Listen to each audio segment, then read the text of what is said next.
우리가 베드로후서 3장 1절에서 7절까지 읽었고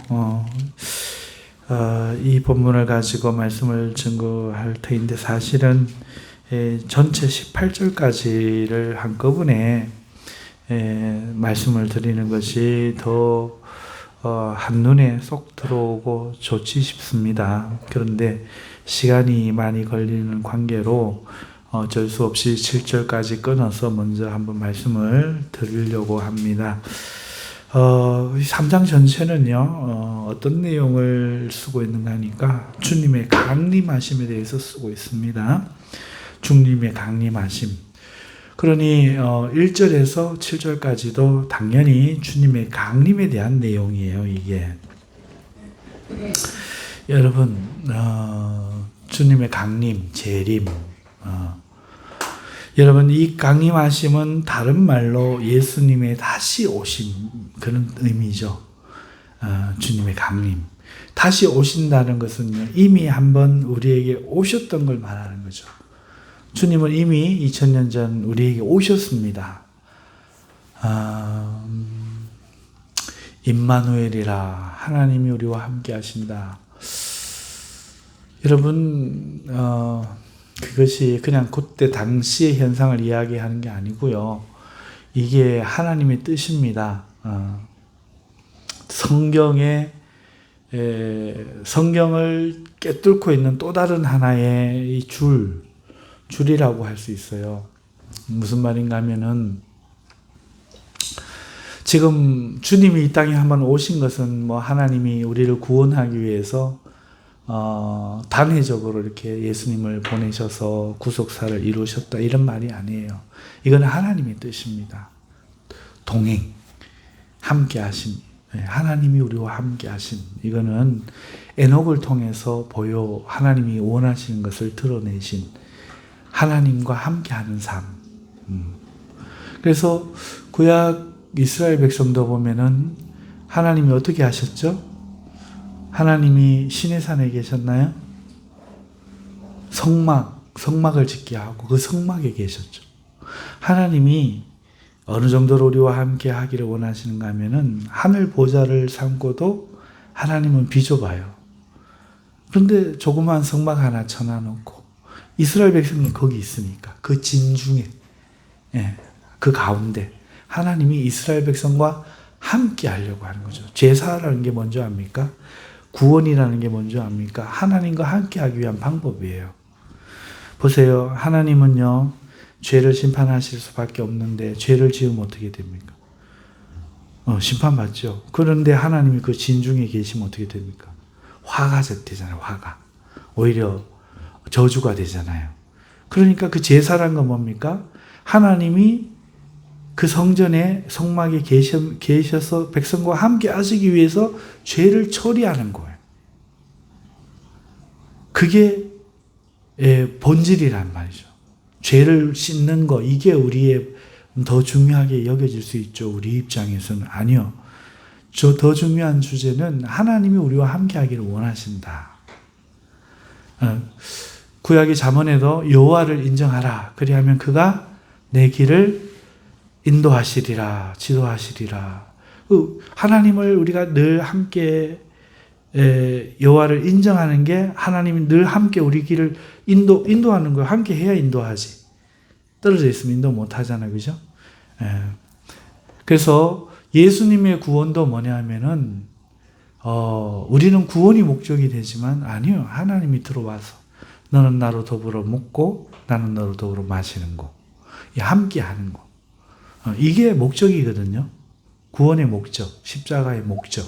하나님이 우리와 함께 하심. 임마누엘.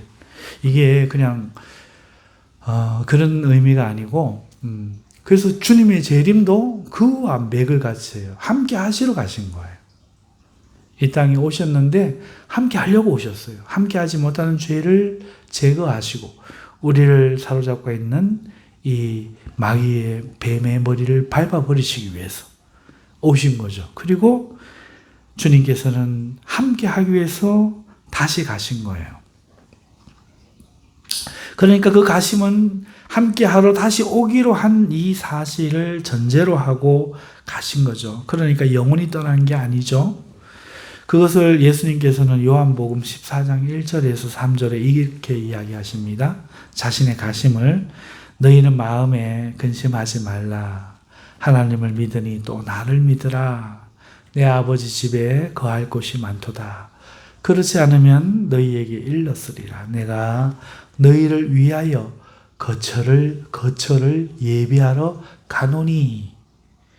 가서 목적이 있죠. 가서 너희를 위하여 거처를 예비하면 내가 다시 와서 너희를 내게로 영접하여 나 있는 곳에 너희도 있게 하리라. 함께 하는 게 이게 목적이에요. 성경을 꿰뚫는 창세기부터 왜 창조하셨냐, 왜 구원하시냐, 왜 가셨냐, 왜 오시냐. 이 또 한 가지의 줄이 뭐냐 하면은 함께 하심. 임마누엘은 단순한 어떤 예수님 한때의 사건을 이야기하는 게 아니고 하나님이 원하는 건 항상 그거예요. 함께 하심. 그래서 오늘 우리가 믿음으로 하나님을 우리 마음에 있게 하는 거. 그러니까 영적으로 차원이 다르잖아요. 근데 내 마음속에 하나님을 생각하고 믿고 있으면 하나님의 영이시라서 그것을 우리가 하나님과 함께 하게 되는 거예요. 네, 이게 중요한 거죠. 하나님의 목적은 거기에 있어요. 우리를 사랑하시거든요. 잘났고 못난 꼴을 따지면 우리는 사랑을 받을 수가 없죠. 너무나 오점들이 많아서, 너무나 부족한 점들이 많아서 우리의 이쁨을 뽐내려고 하면은 결단코 하나님 마음에 들 수가 없어요. 근데 중요한 건 뭔가 하니까 하나님이 맛이 갔어요. 눈이. 우리를 뿅뿅뿅뿅뿅뿅 이렇게 보셔요. 그러니까 너무너무 좋아하시고 너무너무 사랑하시고 아들도 아끼지 않으실 정도로 주실 만큼 사랑한다는 게 하나님 말씀이 기록한 거예요. 요한복음 3장 16절 하나만 말하라면 성경을 요약하면 그거잖아요. 하나님이 이 세상, 우리잖아요. 이 세상은 사랑하사 독생자를 주셨어요. 눈이 맛이 갔어. 천사들에게는 그렇게 안 해요. 다른 사람에게는 그렇게 안 해요. 한데 사람만큼은 하나님이 너무너무 사랑하신다는 게 성경이 말하는 거거든요. 그러니까 우리를 보실 때 미모나 완벽함이나 지능이나 이런 걸로 보지 않으시고 그냥 이뻐하는 거예요. 우리 강아지를 볼 때 사람 수준으로 평가하면서 보지 않잖아요. 그죠? 그 강아지가 쇼파를 다 찍고 고양이가 쇼파를 다 찍고 해도 어떻게 합니까? 그냥 이뻐하잖아요. 뭐 짐승이 그렇지 뭐. 내가 맞춰주려고 하잖아요. 자, 그거와 마찬가지예요. 하나님은요. 우리를 그렇게 사랑하셔요. 그러니까 우리가 하나님 사랑 앞에 자꾸 내 모습 보는 게 이게 어리석은 일이죠. 어리석은 일이에요. 내가 싫은 거지. 내가 내 자신이 싫은 거지.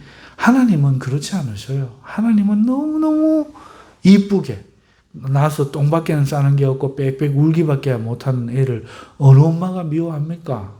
그렇게 해도 너무너무 이쁘고 똥을 넣어봐. 아우 똥도 이렇게 이쁘나 완전히 노랗네 이래가면서 막 그러죠. 하나님은 우리가 똥을 싸면 그러셔요. 우리가 실수하고 못났고 그러면 기꺼이 그러셔요. 우리를 심판하는 예수님은 물론 심판하기 위해 죽으신 건 아니지만 공의의 그 하나님은 예수님의 십자가 위에 하나님이 죽으셨어요. 우리를 미워하고 심판할 하나님은 없어요. 이제 우리에게 남은 하나님, 다른 존재들은 아니에요. 우리에게 남은 하나님은 눈이 뿅뿅뿅뿅뿅뿅 언제나 함께하고 하는 그런 하나님으로 계셔요. 그래서 주님의 재림, 강림하심은요, 이러한 목적, 함께 하실 목적을 이루기 위해 잠시 가신 거죠. 이게 주님의 가르침이었어요.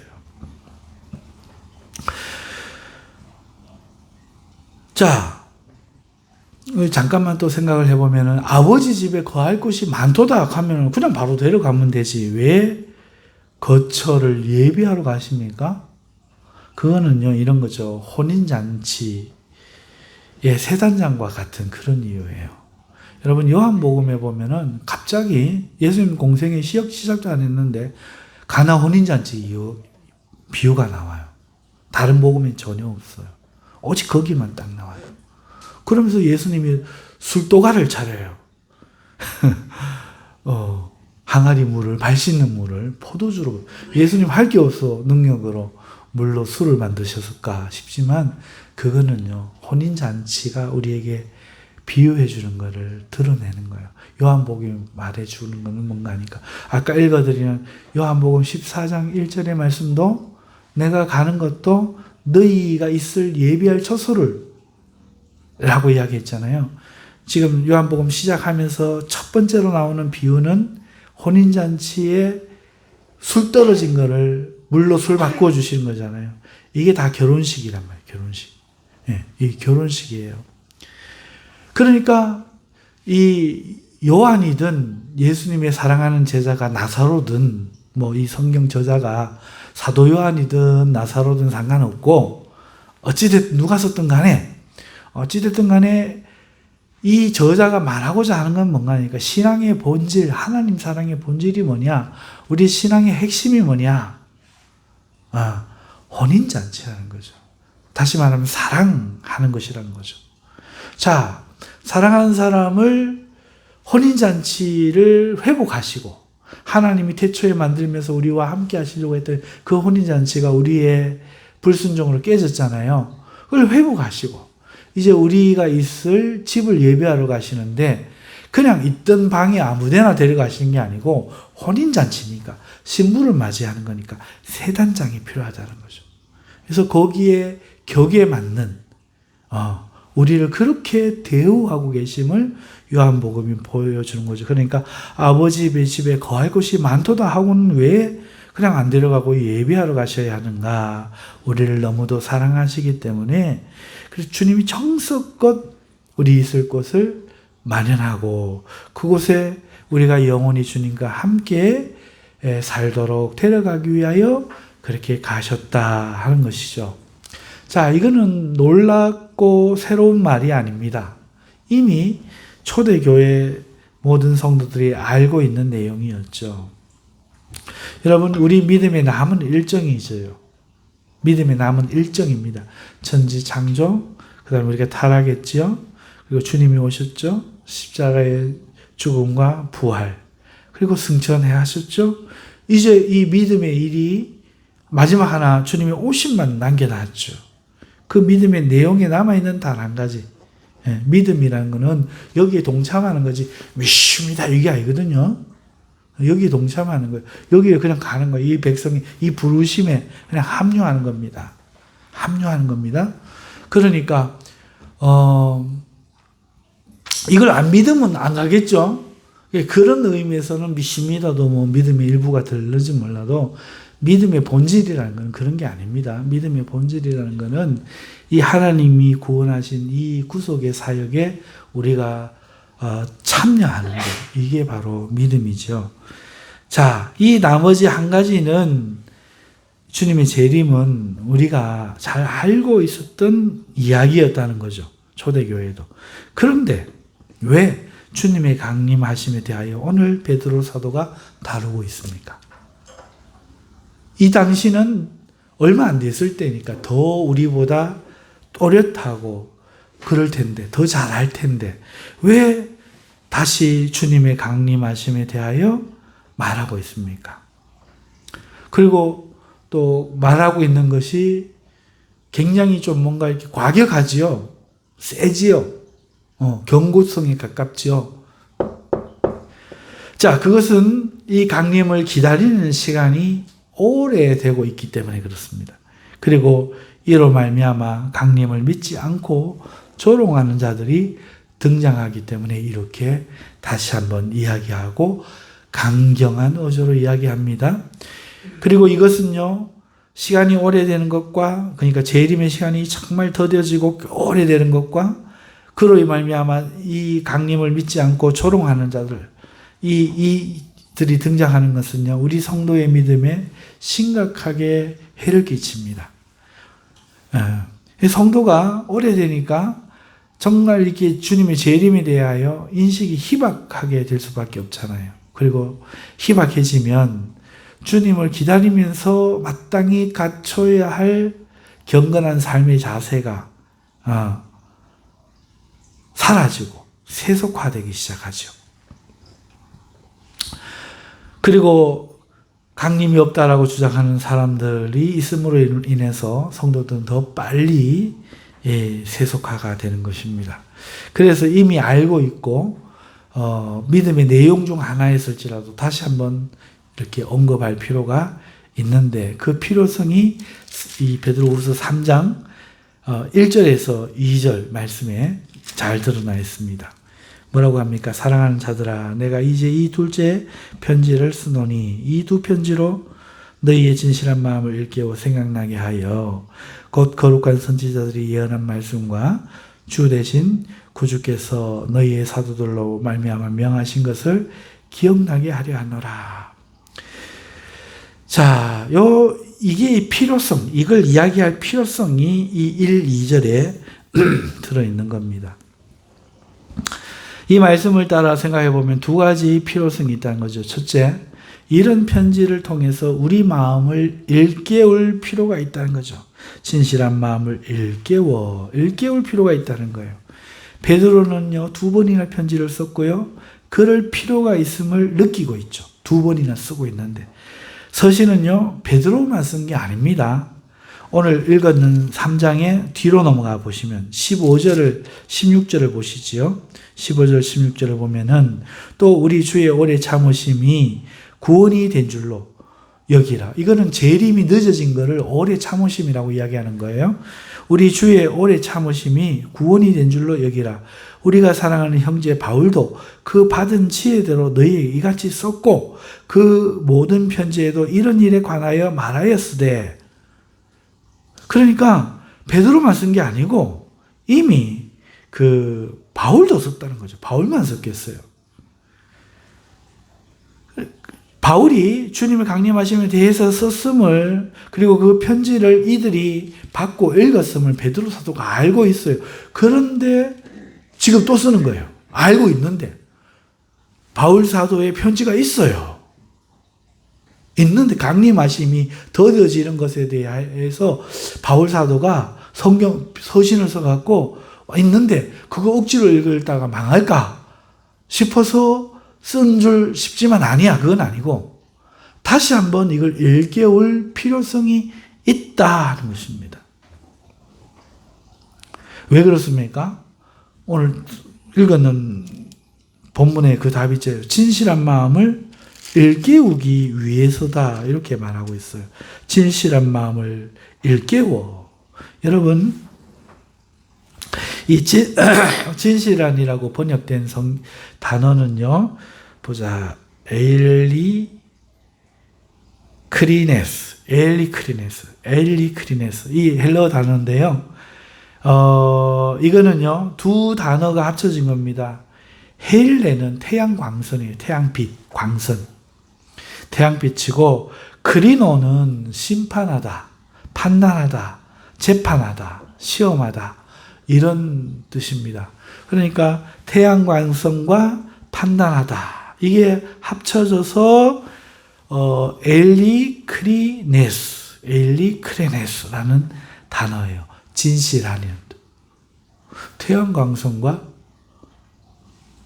판단하다가 합쳐져갖고 진실한? 이게 무슨 말인가 싶지만은, 왜 이렇게 번역했나 싶지만은, 원래 이 단어 뜻은요, 순수한, 순결한입니다. 순수한, 순결한. 그러니까 여러분, 태양 빛이 없고 어두워. 보여요, 안 보여요? 안 보이죠? 그런데 태양빛이 착 비추면 어떻게 돼요? 광선이 비추면 어떻게 돼요? 싹 드러나죠? 판단받죠? 다 드러납니다. 그래서 순수한, 순결한, 감춘 거 없고 깨끗이 드러나 보이는 이런 단어예요. 이런 단어를 그래서 드러나니까 진실한, 이렇게 번역을 했어요. 우리 그 성경에서 번역을 했지만, 그러니까 사도 베드로의 말에 의하면 이런 거죠. 내가 2번이나 편지를 써서 너희를 어떻게 하려고, 너희의 마음에 하나님의 이 말씀, 내가 2번이나 써서 강림에 관하여 하는 이 진리의 말씀, 이게 태양광선인 거라. 이거에 의해서 너희의 마음에 드러나는 순수한, 진실한 그 마음을 일깨우기를 원한다. 이런 뜻인 거예요. 이해가시나요? 그러니까 우리는 진실하면 거짓과 진실 중에서 이렇게 진실해야 돼 막 이러면 그런 거 아니에요. 이런 쓸데없는 그 엉뚱한 자기의식의 이해가 아니고 이거는 그냥 하나님 강림에 대한 지금 이야기이기 때문에 강림하실 것이라는 이 분명한 태양빛과 같은 주의 말씀이 내가 2번의 편지를 써서 너희의 마음에 비추어 그 말씀에 의해 너희에 드러나는 그 마음을 일깨우기를 원한다. 예, 그런 뜻입니다. 오늘 일을 많이 했습니까? 많이 좋으시네. 자, 힘드시겠지만 저도 오늘 감기 몸살로 많이 지금 힘들어가지고 막 진땀도 나고 막 그렇네요. 자, 여러분 도와주셔야 돼요. 네. 자, 우리 힘내서 말씀 들어봅시다. 자, 그래서 이 말씀은요, 뭘 뜻하는가 하니까 우리 마음이라는 거는요, 이런 존재라는 거죠. 늘 하나님의 진리의 조명을 받아야 한다는 거예요.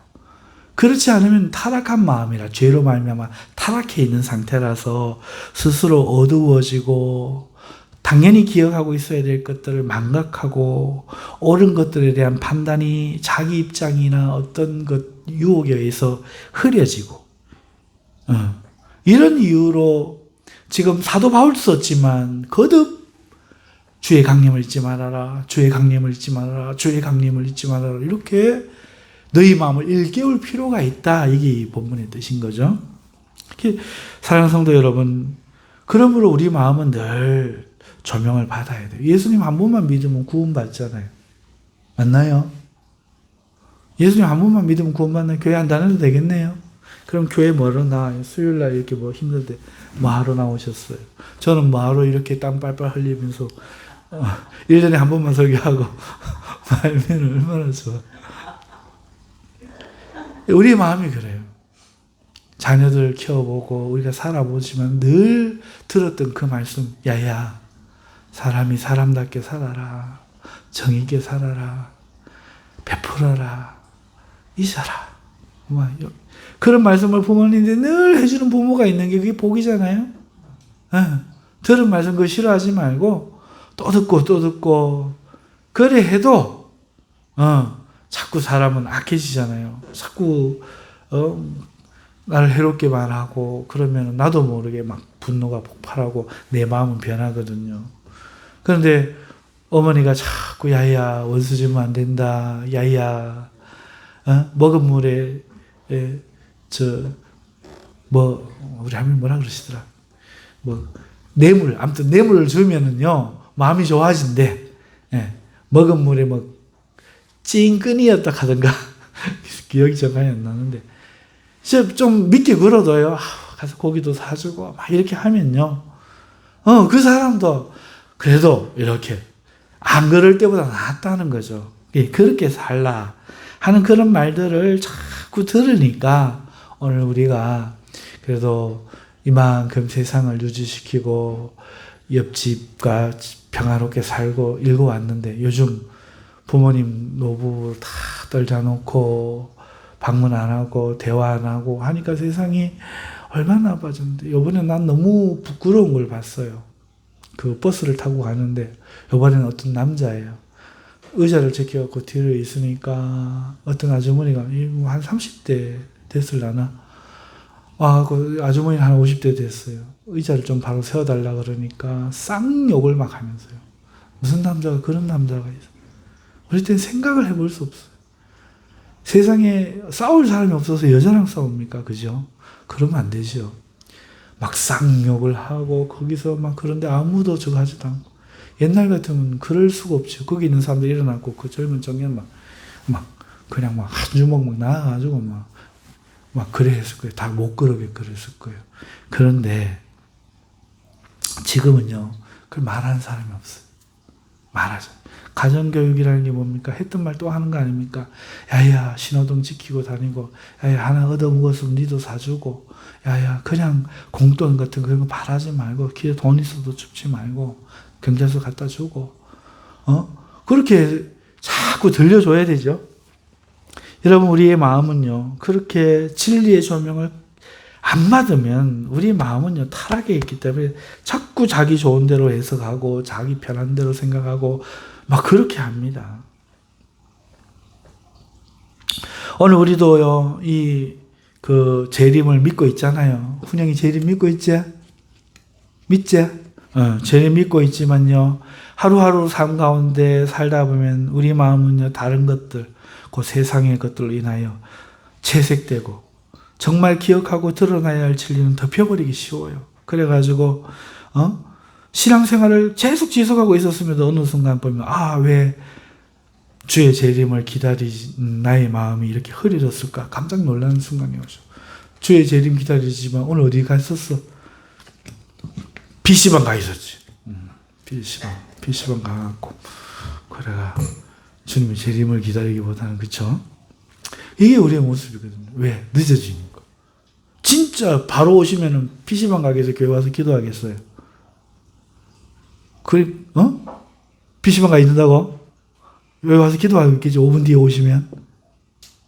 주님이 5분 뒤에 오셔. PC방 가서 게임하게 해서 교회 와서 기도하겠어? 기도하고 있어요. 너무 혹시 회개하지 않는 죄가 있나 막 살펴보면서 그럴 거예요. 그런데 여태 안 오셨잖아. 내일도 올 거라고 안 믿어지지? 맞지? 그러니까 PC방 가는 거잖아요. 왜? 안 오실 것 같거든. 근데 믿는단 말이지. 그래서 진실한 마음, 어두워진 마음인 거지.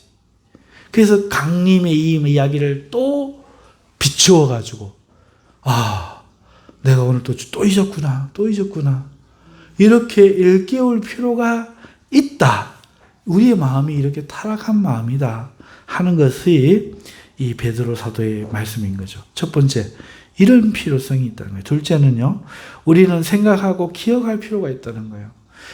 주님을 하지만 우리가 생각하고 기억하는 건 또 다른 문제예요. 생각하고 기억할 필요가 있죠. 무엇을 기억해야 합니까? 여러분, 진실한 마음을 일깨워 생각나게 하여 곧 거룩한, 이 말은요, 그러니까 우리가 생각나고 기억해야 될 게 뭔가 하면은 거룩한 선지자들의 예언한 말씀, 이걸 기억할 필요가 있다는 거죠. 여러분, 이 말씀이 거룩한 선지자들이 예언한 말씀이 뭐예요? 선지자들을 통해 하신 말씀은 구약 성경이잖아요. 그러니까 구약 성경이 말하고자 하는 것은 예수님이잖아요. 그러니까 구약 성경이 말하고자 하는 그 예수님을 기억나게 할 필요가 있다는, 또한 주님이 제자들을 통해서 하신 명령, 이거를 우리가 기억할, 그 명령은 뭔데요? 주님이 아까 요한복음에 읽어드렸던 곧 다시 오시마, 너희 예비할 처소를 마련하면은 내가 다시 오마, 이 명령하신 것을 기억. 그러니까 이 두 말은 곧 주님의 강림을 기억한다는 거예요. 그러니까 진리의 조명을 비추어서 구약 성경이 예수님 이야기하지 않더냐? 그 예수님 무슨 얘기하더냐? 곧 다시 오시면 하지 않더냐? 이거를 내가 비출 때 너희가 생각하고 그래 내가 그래야지, 이렇게 하는 작업이 필요해. 엄마가 훈영아 너 오늘 또 PC방 갔냐? 그래갖고 또 목사님이 앞에서 또 그렇게 뭐라 하시게 했냐?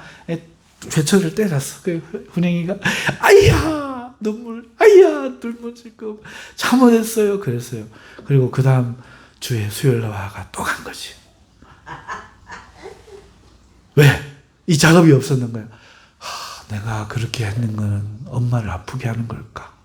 정말 잘못한 걸까? 생각하고, 이제는 어찌됐든 간에 엄마가 싫다는 걸 하지 말아야겠다. 기억하고, 가지 말자. 이래야 수요일 안 갈 수가 있는 거예요. 그러니까 마음으로 비추기에서 드러나는 것과 이거는 또 다른 작업인 거라. 이거는 우리가 한 번 더 해야 되는 작업인 거지. 그래서 하나님의 말씀이 강림이 있다라고 말씀을 하시니, 이게 우리가 여기 있는 모두가 맞다 우리 잊지 말아야지 했는데, 이거를 생각하고 기억하는 작업을 하지 않으면 또 똑같은 거야. 또 똑같은 거죠. 또 나는 못 기다리는 거지. 그래서 오늘 우리가 생각하고 기억나게 해야 될 필요가 있다. 이 두 가지 작업이 우리에게 필요하다. 그러니까 제가 말씀을 드리는 거는 앞에 진실한 마음을 일깨워 주는 작업인 거고, 여러분들은 들을 때 어떻게 제대로 살아야 되겠구나, 저게 뭔가 생각하고 기억하는 거, 이게 여러분들에게 있어야 유익하다는 것이죠. 왜 이렇게 해야 됩니까? 주님이 너무 늦게 오시는 거야. 2000년이나 됐잖아. 그 하루 고만 내가 잊고 살고 내 한 명쯤 잊고 살아도 주님 하지 않아. 너무 늦어. 왜 그렇게 늦는지 모르지만 뒤에 이유가 나와요. 주께는 천년이 하루 같고 하면서 쭉 나옵니다. 사도 바울이 썼던 그 이야기도 아까 3장 15절에서 16절 설명해 놨잖아요. 그죠? 그거 함부로 해석하지 마라. 지금 베드로 사도가 이야기하잖아요. 그런데 어찌됐든 늦기 때문에 오늘 우리가 이것을 기억해야 돼요. 그리고 이 오랜 기다림과 믿지 않는 자들의 등장 때문에 우리가 이거를 기억해야 하는 것이죠. 자, 3절을 보면요, 우리가 먼저 이것을 알지니라고 말하고 있어요. 이 말 뜻은요, 주님의 강림에 대해서 우리가 먼저 알아야 할 것이 있다는 말씀이죠. 주의 강림이 분명히 있겠지만 이 앞서 우리가 알아야 하는 것은 말세에 조롱하는 자들이 와서 자기의 정욕을 따라 행하며 조롱한다. 4절에 뭐라고 말하고 있어요? 이르되 주께서 강림하신다는 약속이 어디 있느냐? 2000년이나 됐잖아요.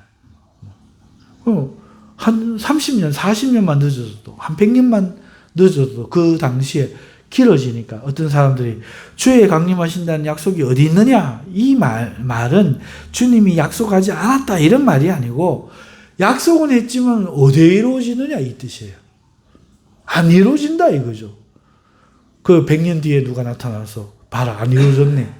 1000년 뒤에 누가 나타나서 안 이루어졌네. 그리고 2000년 오늘 누가 나타나서 주의 강림하신다는 약속이 어디 있느냐? 이렇게 조롱하는 거죠. 안 이루어지잖아. 이렇게 말을 하는 거죠. 먼저 이걸 알라는 거예요. 이렇게 길어지니까 우리가 해이해지는 것은 둘째치고, 이렇게 대놓고 주님의 강림을 부정하는 사람들이 등장한다는 것이죠. 자, 그러면서 5절에서 7절의 내용을 좀 설명하고 지금 내 말씀으로, 정욕대로의 말씀으로 다시 한번 돌아가 볼게요. 여러분, 지금 이 사람들이 하는 얘기가 뭐예요? 강림하신다는 약속이 어디 있느냐? 조상들이 잔 후로부터 만물이 처음 창조될 때와 같이 그냥 있다. 하나님이 태초에 창조할 때도 이대로였고 지금도 이대로다. 그대로 있다 하니, 5절을 보면은 이는 하늘이 예적부터 있는 것과 땅이 물에서 나와 물로 성립된 것과 하나님의 말씀으로 된 것을 그들이 일부러 잊으려 함이로다. 여러분, 제가 청소년 때 이런 말씀을 읽으면은 그만 여기서부터는 정신이 혼미해져. 뭔 말인지 하나도 몰라. 앞에까지는 우리가 알겠어. 정욕대로 행하고 조롱하며 막 여러 막 심장이 쿵쾅거리고 조심해야겠구나 싶고 한데, 이 말씀 이게 무슨 말이야? 모르는 내용이 오면은 그만 정신이 혼미해지고 막 그래요. 이게 무슨 뜻인가 하면은, 지금 이 5절 말씀은요, 천지 창조 때 이야기하는 거잖아요. 그쵸? 천지 창조에 하나님이 천지 창조, 그러니까 땅이 물에서 나와 둘째 날 이야기하는 거잖아요. 땅이 물에서 나와 물로 성립된 것도, 이게 천지 창조 이야기하는 거거든요. 그죠? 네. 강림 이야기하면서 그 조롱하는 자들이, 강림을 믿지 않는 자들이 천지 창조를 이야기하면서 없다 이 이야기를 하는 거거든요. 그러면서 베드로 사도가 이걸 지금 이야기하는 거예요. 무슨 말인가 하면은, 여러분 창조는 뭘로 하셨어요? 하나님이 말씀으로 하셨죠. 그래요. 하나님이 말씀으로 천지를 창조하고 물에서 묻을 드러나게 하시고 말씀으로 물이 묻이 된 거야. 우리는 이해가 안 가지만 말씀으로 그렇게 된 거예요. 자, 그러니 강림하신다는 약속의 말씀을 부인하는 것은 말씀으로 천지를 창조하셨다는 것도 부인하고 애써 일부러 이질을 하는 것과 같다 이렇게 이야기하는 거죠. 이제 이해가시죠? 예. 이런 걸 이해가 안 가니까 이제 저는 설명해 준 사람이 없으니까 어려서는 이해가 안 됐는데 자 이런 거예요. 이는 하늘이 옛적부터 있는 것과 땅이 물에서 나와 물로 성립된 것도 하나님의 말씀으로 된 것을 그들이 일부러 이질을 함이로다. 뭐가요? 주께서 강림하신 약속이 어디 있느냐 하는 사람들은 왜? 주님이 약속의 말씀도 말씀인데 그 말씀을 부인하니 천지 창조도 부인하는 거 아니냐. 이 말씀이 거짓이시면 그것도 거짓이지. 지금 베드로가 오히려 역으로 그들에게 이렇게 이야기하는 겁니다. 그러면서 6절에 이로 말미암아 그때 세상은 물이 넘침으로 멸망했을 때 노아 홍수 때 이야기하는 거죠. 또 건너뛰어서 무슨 말? 하나님 창조하신 하나님을 부인하고 하나님이 싫어하는 삶을 살았던 그 노아 시대 사람들이 하나님이 말씀으로 창조하신 그 물이 어떻게 심판했다. 그러니 너희가 이 말을 부인하면 어떻게 돼? 심판이 임하는 거지. 그게 7절에 나오는 거예요. 이제 하늘과 땅은 그 동일한 말씀으로 그 심판의 말씀으로 불사르기 위하여 보호되신 바 되어 경건하지 아니한 사람들의 심판과 멸망이니까 하나님 불로 심판하기 위해서 경건한 사람들을 경건하지 못한 사람들을 심판하기 위해서 그 말씀을 부인한 사람들 강림이 어디 있느냐 말하는 이 사람들을 불로 이번에는 심판하기 위해서 불도 하나님의 말씀으로 물도 하나님 말씀으로 창조도 말씀으로 그는 강림도 말씀하셨으면 반드시 이루어진다. 요 이야기를 지금 하는 거예요. 조금 뭐 왔다 갔다 했지만 알아는 듣겠죠? 네, 이런 뜻이에요. 자, 이걸 설명했으니 자 그런데 이제 결론을 이제 마무리를 합시다. 결론이라기보다는 어쨌든 주님 먼저 오는 사람들이 뭔가 하니까 주님의 강림을 부인하는 사람들이에요. 그리고 이 부인하는 사람들은 어떻게 행한다고 했습니까? 정욕대로 행하며 라고 했어요. 자, 주님의 재림을 인정하며 사는 삶은 당연히 인정하지 않는 삶과 같을 수가 없죠. 자, 먼저 정욕은 뭐예요? 정욕적인 삶. 여러분 정욕적인 삶이 뭐예요? 뭐 설교 시간이니까 대답을 못하는 거 맞죠? 그죠? 대답할 수가 없죠. 정욕적인 삶이 뭐라고 대답하기가 좀 어려울 거예요. 이런 게 정욕적인 삶이다 이렇게 말하기가 어려울 거예요. 그죠? 맞죠?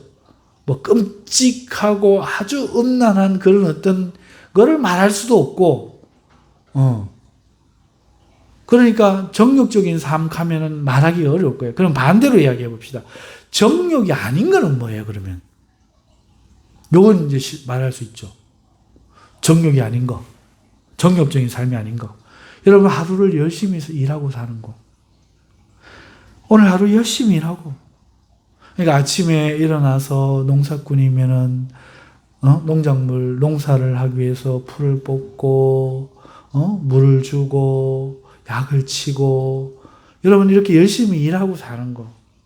자기의 직업을 따라 열심히 일하는 거. 이게 정욕적이에요? 정욕적이 아니죠. 그 다음에, 여러분, 우리 사는데 돈이 필요하잖아요. 그죠? 정욕적이 아닌 건 뭐예요? 불의의 삭시 아닌 정당한 재물을 기뻐하고, 그렇게 정당하게 버는 거. 옛날에는 물장사라고 해서 아주 물장사하는 사람들은 나쁘게 봤어요. 그러니까 그 대동강 팔아먹은 봉이 김순달 나쁜 사람이죠. 그죠? 네, 물장사를 아주 많이 했어요. 여러분, 물장사는 뭐가 물장사인가 하니까 커피 장사 옛날에 다방 아가씨들 고용해갖고 다방 커피 한 잔에 뭐 그때 돈 얼마 했어요? 다방 커피 값을 모르겠네. 아무튼 우리가 일반적으로 다 먹는 커피는 얼마 안 하는데 아가씨가 태워주는 다방 커피는요 비싸요. 우리가 100원이라면 그건 1000원이야. 이걸 물장사 또 술장사 이런 거를 물장사라고 했어요. 그래서 물장사하는 사람들은 아주 안 좋게 예수님은 봤죠. 왜? 그거는 정당하게 돈 버는 게 아니다. 세상을 타락시키는 걸로, 사람을 술취게 하는 걸로, 사람을 음란한 걸로 유혹하는 것으로 돈을 버는 거다. 이렇게 해서 그런 걸, 돈 버는 건 사람을 가까이 안 하고 친구로 삼지 않고 그랬던 시절이 있어요. 지금은 돈만 벌면 최고죠. 그렇지만 옛날에는 그랬어요. 여러분, 하물며 사기를 치는 사람, 하물며 내가 대학교 고시 공부한다고 그러죠. 할 때는 막 버스 차장하는 여자친구가 막 돈 대줘가고 열심히 공부를 해놔놓고, 검사, 판사, 변호사가 돼놓고는 저 삼성 회장 딸 따님하고 결혼하고, 이런 거를 아주 막 손가락질 하면서 저런 인간이 있나 이랬다고요. 불로소득을 꿈꾸는 사람들. 그래서 복권 사는 것도 부끄러운 일이었어요, 옛날에는. 하도 부끄러워하고 복권 장사가 우리나라는 안 되니까 주택공사에서 주택 무슨 이래갖고 막 나라에서 막 복권을 권장을 해서 그렇지, 그거 전부 부끄러운 일이었어요. 노름하는 거, 술 먹는 거, 이런 다 부끄러운 거죠. 여러분, 불의의 삭시 아니라 사람은요, 땀을 흘려 일해서 정당하게 남에게 인정받는 방법으로 재물을 벌고 그걸로 내 아이들을 옷을 사주고 먹이고 하는 것을 자랑스러워하고 아주 뿌듯해 여겼어요. 혹시나 삿된 걸로 애를 먹이면 안 될까? 누가 주는 돈도 잘 안 받아요. 이거 무슨 돈인 줄 알고 우리 애 그런 걸 먹여. 이래가지고 막 지금은 막 공짜라 하면 막 이유도 묻지 않고 돈을 받는데 그거 아주 나쁜 거고, 어찌됐든 정당한 재물로 가족이 살아가는 거, 남의 거 안 부러워하고 그렇게 살았죠. 자, 이게 정욕이에요? 정욕 아니죠. 이게 건강한 거죠. 또 여러분, 사람이요 피곤하죠. 귀찮죠. 하지만요 마땅히 해야 될 도리를 행할 줄 아는 거. 여러분, 동네에서 어른들이 돌아가시면 동네 청년들이 다 나가서 도와주고 그 행상 매주고 위로해주고 막 그래요. 귀찮지? 귀찮죠? 피곤하죠? 자기도 할 일이 많죠? 하지만 마땅할 도리, 나를 어릴 때 지나가면 희열이 오느라 아이고 이거 누구 집하고 이렇게 컸나 하고 귀여워해 주던 그 할아버지, 그게 다지만 그 어른에 대해서 우리가 그렇게 해드렸죠. 여러분, 피곤하고 귀찮아도 마땅한 도를 행할 줄 알고 은혜를 기억하고 갚는 삶을 사는 것, 이게 권장이죠. 가서 은혜 갚아라. 선생님 찾아뵙고, 우리 요나한테 항상 하는 이야기가, 너 대학교 때 그렇게 너 인도해줬던 선생님, 직장 인도해줬던 선배, 인사해라. 걔 진짜 그 찾아가서 인사하고 해요. 지금도 해요. 이게 여러분 정욕적인 삶입니까? 아니죠. 그러니까 보세요. 정욕이라는 건 이거 반대죠. 반대로 생각하면 돼요. 어떻게? 열심히 일을 하지 않고 놀고 먹으려고 하는 거예요. 게으르고 놀고 먹고 막 장려촌에 다니고 막 이런 거 아니고, 그건 악한 사람, 완전 타락한 사람. 정욕적인 건 뭔가 하니까 놀고 먹고 게으르고 이걸 원하는 거지. 두 번째는 불의의 삭슬 기뻐하는 거야. 있어도 되는 돈인지 아닌지 생각도 안 하고 그냥 돈이라 그러면은 막 기뻐하고 막 사기를 쳐서라도 얻으려고 그러고 막, 요즘 그런 거 가지고 청년들이 비트코인 해가지고 막 그러다가 자살하고 막 그러잖아요. 그 전부 불의의 삭시. 의로운 게 아니에요. 그리고 주식도 마찬가지라. 주식 그런 거 전부 다 마찬가지입니다. 투기.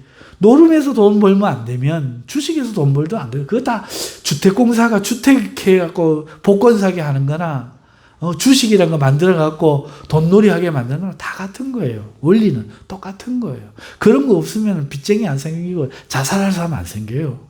괜히 집 팔고 뭐하고 오른다 계약가 샀다가 온 집안 싣고 집이 7개 있어서 1개 지금 남았는데 그거 못 산다고 자살하고 그랬잖아요. 그게 전부 불의한 삭시예요. 그게 정욕적인 삶이에요. 돈을 벌기 위해서, 일확천금을 하기 위해서 막 하는 거예요. 이게 여러분 정욕적인 삶입니다. 피가 귀찮다고 마땅한 도리를 행하지 않고 사는 거. 이게 정욕적인 삶이에요. 은혜를 잊어버리고 갚지 않는 거. 이게 정욕적인 삶입니다. 이용만 해먹으면 돼요.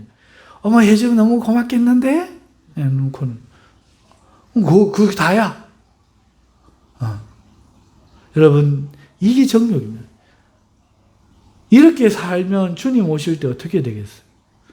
주님 앞에 부끄러울까요? 안 부끄러울까요? 부끄럽죠. 흠도 점도 없이 나타나라 했는데 부끄럽잖아. 그러니까 이걸 이렇게 살지 않고 정말 사람답게 바르게 살기 위해서 주님의 재림 앞에 하늘 우러러 한 점 부끄러움이 없기를 노래했던 그 시인의 마음으로 우리 주님 오실 때 나를 이렇게 사랑하셨는데 내가 이렇게 난잡하고 내가 이렇게 더럽고 야비하고 치사하고 부끄럽고 수치스러우면 안 되지 하는 마음으로 그렇게 오늘 우리가 살아야 되는데 이걸 반대로 한다는 거죠. 왜? 주님 재림이 없기 때문에. 예.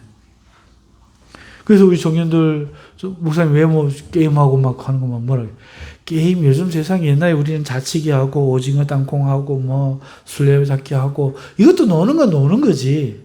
예, 노는 건 노는 거. 여러분 게임하고 노는 것도 노는 거죠. 그런데 뭘 이야기해? 밤에 잠 안 자고 토요일 밤까지 밤새 가면서 게임하니까 그 문제가 되는 거지. 문제가 되는 거지. 자, 양심의 근해산 손. 저 뒤에 한 명 들었어. 분명 그래 그거는 문제가 되는 거야. 여기 잠깐 와갖고 가서 게임 1시간 정도 하고 괜찮아. 그건 요즘 문화고 논다고 칩시다. 그런데 주일날 예배 드린 걸 마땅히 내가 예배를 준비하고 경건하게 해서 하나님 앞에 예배를 드릴 수 있도록 하고 그렇게 해야 되는데 그 준비하지 않고 말이야. 그러면은 그게 정욕적인 거죠. 그러므로 여러분 오늘 드릴 말씀은 뭡니까? 주님이 보다 먼저 오는 자들. 이 자들이 주님이 재림이 늦다고 그래서 이렇게 하는데 우리 성도들도 주님이 늦어졌기 때문에 마음이 해이해져서 우리가 정욕적으로 살면 이 사람들하고 뭐가 다른 거예요? 그걸 한번 생각해 봐야 된다는 거죠. 이런 조롱하는 자들, 난 그 정도는 아니지. 이렇게 생각하고 안심할 게 아니라 오늘 베드로 사도가 바울도 그거 썼는데 또 쓰면서 자꾸 일깨워서 생각해보고 판단해보고 막 기억하는 작업이 필요하다. 빌 필요가 있다. 말한 것처럼 여러분들도 주님을 기다리는 삶이 어떤 건지 오늘 다시 한번 말씀의 조명을 받고 그래 어떤 건 내가 하면 되겠고 어떤 건 하면 안 되겠다. 이렇게 스스로 분별하시고 판단하는 여러분들 되시기를 주님의 이름 축원합니다. 자, 기도하겠습니다. 하나님 아버지 감사합니다. 오늘 정말 세상 마지막이 되니 이제 옛날에는 상상도 할 수 없었던 일들이 많이 벌어지고 있습니다. 그래도 우리 성도들 오늘도 믿음으로 살며 세상에 물들지 말고 오직 늘 깨끗하고 경건한 삶을 살아 우리 주님을 기다리기에 부끄러움이 없는 우리 모든 성도들 되게 하여 주시옵소서. 예수님 이름으로 기도합니다. 아멘.